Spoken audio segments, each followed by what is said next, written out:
لە سەردەمی پاشەکەوتی موچە وەکو هەموو چون توێژەکانی تری هەرێمی کوردستان مامۆسایانی زانکۆش ئەو ستەمیان لێکرا و ئەو حەقە یاساییەیان کە بەڕاستی کاتی خۆش ئێمە باسمان کردووە، یعنی چەند جار باسمان کردووە، ئەو جۆرە مامەڵەیە لەگەڵ کۆی فەرمانبەران و لە ناویشانە مامۆسایانی زانکۆ ناقانونی بوو. بە پێی یاسا مامۆسایانی زانکۆ هەموو ئەوانەی کە لە وەزیفەی گشتی کارەکەن مافیان بۆ دیاری کراوە و هیچ ڕێنماییەک چ لە سوڵتەی تەنفیزیەوە بێ یان هەر سوڵتەیەکی ترەوە بێ ناتوانێت ئەم مافە بوەستێنێ.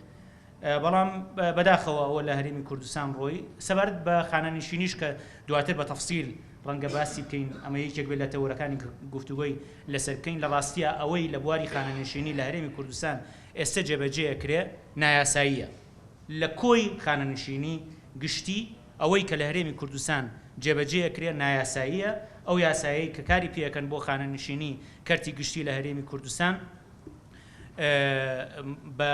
بە یاسای خانەنشینی گشتی عێراق هەڵوەشێنراوەتەوە و هیچ یاسایەک لە هەرێمی کوردستان جێ نەگرتووەتەوە و ئەو یاسایی عێراق پێویست بوو بەرکار بکرێت.